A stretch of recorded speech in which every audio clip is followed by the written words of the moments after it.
Hey everybody, it's PartyElite, here with some more tips for Jagged Alliance 3. Thanks to the devs giving me an early access key, I've had quite a bit of time to get familiar with some of the game's trickier bits, and so I've put together this set of tips to help you avoid some major mistakes that you're probably making without even realizing. I have a more in-depth guide video covering other topics that I'll link in the pinned comment down below, but this one's going to be a relatively short and sweet one focused on these mistakes. So, without further ado, let's begin. Not creating a custom Merc. If you somehow missed the option, make sure you go in and create a custom mercenary to supplement the ones you're hiring off the database. Not only will this Merc come for a relatively middling cost, but they don't take a daily salary, nor do they need their contract renewed. This is a significant impact on your operating costs, especially in the early game. The sooner you get them, the sooner you can start improving their stats, and it won't be long until you have a free, high-quality Merc that's worth much more than what you paid to get them certified. What's more, you'll be able to customize all of their stats to your liking. This means they can fill any gaps you've got left after you're done recruiting, so make sure you're skipping past the questionnaire and just going straight to the screen to make adjustments to your liking. You can do the questionnaire for fun anyway, but don't let it dictate your choices if you're specifically trying to maximize your capabilities. Beyond stats, you can pick out perks for the Merc too, really giving yourself an upper hand on some specific capabilities like full auto or semi-auto bursts, close quarters combat and throwing range, or also taking a look at options for conversations being opened up with some of these picks as well. Whatever your decisions are, make sure you get your custom mercenary in on the action as early as possible so you can spend the time training them through training operations, but also through activities on the battlefield. Not minding AP limits. As you can imagine, action points are a crucial resource in the turn-based tactics portion of a game like Jagged Alliance 3. There are a few factors that impact how many action points you'll have access to at any given time, and it's important you either stay on top of them, or at least keep in mind the modifiers that are currently being applied. The baseline AP a character has is determined by their agility, and I still have to experiment with these numbers, but agility and action points are directly linked. Tired Mercs suffer reduced action points, while well-rested Mercs gain extra action points. Make your way to a friendly settlement and use the R&R operation to get that well-rested status and the extra AP it brings with it. Be careful about managing morale too. Taking too much damage will impact morale, which is calculated on a team and individual level, but killing enemies will sometimes boost morale to counteract that. High morale gives bonus AP, while low and very low morale takes AP away. This really shows the cascading effect of doing poorly in combat. Taking risks doesn't just mean you'll miss your shots or take a hit here and there. It means you'll see reduced action points in the current and near future engagements, which means you'll be able to do less, which can then cause you to take and miss more hits, further dropping morale and AP and on and on and on. Well, there's a limit, but you don't want to test your luck. Be wary of suppression fire too. Being on the receiving end of a full auto burst or other weapons fire that causes suppression will reduce available action points for that character by 4, and that's a significant reduction, which makes it an excellent tool to use against enemies too. Regardless of what results in your total action point count, there are a few obvious reasons why keeping an eye on it is important. The number of action points you'll have will determine exactly what actions you can or cannot take in any given turn. That should go without saying. But it has a knock-on effect too. Make sure you're arming your Mercs in accordance to the action points they have. When you hover over an unequipped weapon, you'll see what kinds of actions it unlocks and how many action points they cost. When you assign the weapon to a Merc though, you'll see the costs change based on their stats. These are the numbers that matter.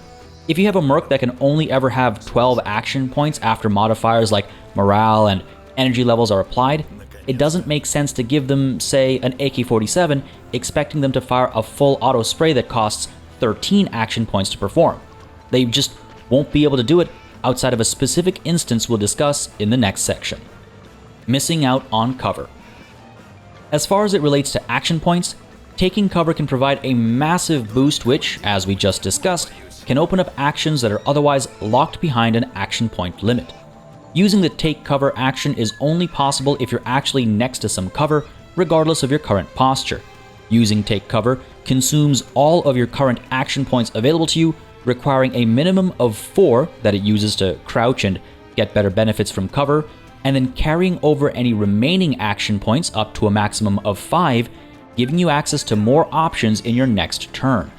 While the extra benefits of cover only apply in the direction of the cover and can be negated if your Merc is exposed by an enemy ability or shot, the extra action points will still carry over. This can help overcome suppression, low morale, and low energy levels alike, but it'll also allow you to do things that you otherwise wouldn't have been able to. Move farther, shoot more, swap inventory items, etc., etc. So yeah, don't hesitate to use the take cover action. It's a very clear example of the best offense being a good defense.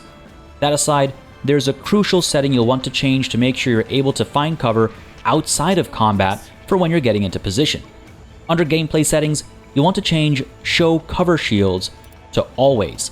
This will allow you to see cover markers even when walking around in real time, responding to your posture to indicate if you're actually going to get the benefits of said cover or not. This might seem minor, but it makes a huge difference in ensuring you stay in cover when exploring in real time. In the odd event you get spotted or combat begins outside of your control, you'll have at least got yourself in cover knowingly, not having to guess if the rock you're standing behind is actually going to keep you alive or not. Not using Overwatch. Overwatch is an extremely powerful tool here, and though I touched on this in my previous video that I've linked in the description down below, I think it's worth mentioning here as well because it's just that important.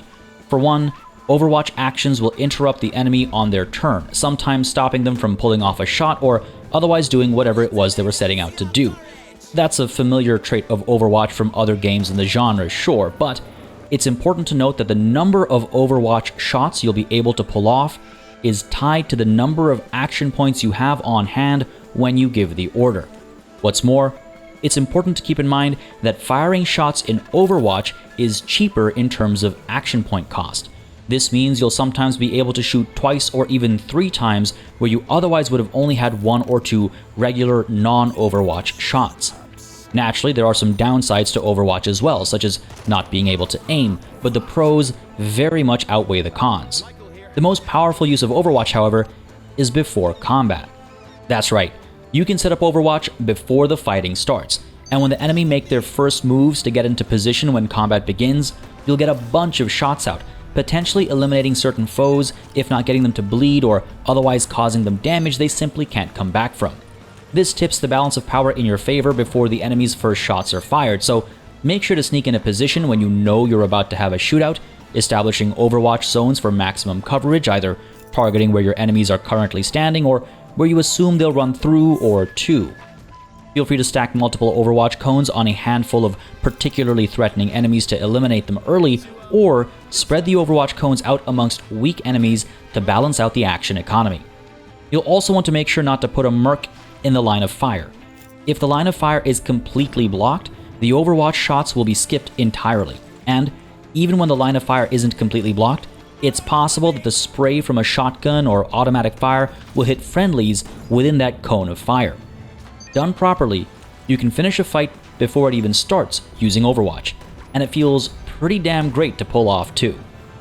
There you have it, folks, some major mistakes to avoid when playing Jagged Alliance 3. I hope these help you out, and if they do, don't hesitate to hit the like button and share the video around to help others get into the game too. For more in-depth tips, check out the video linked on screen right now, and don't hesitate to subscribe for more strategic and tactical gaming content. As always, a massive thanks goes out to all of the channel members and patrons who've been supporting the channel on a monthly basis. Y'all keep us alive and running smoothly. And of course, a big old thanks goes out to each and every one of you for watching. Until next time, cheers.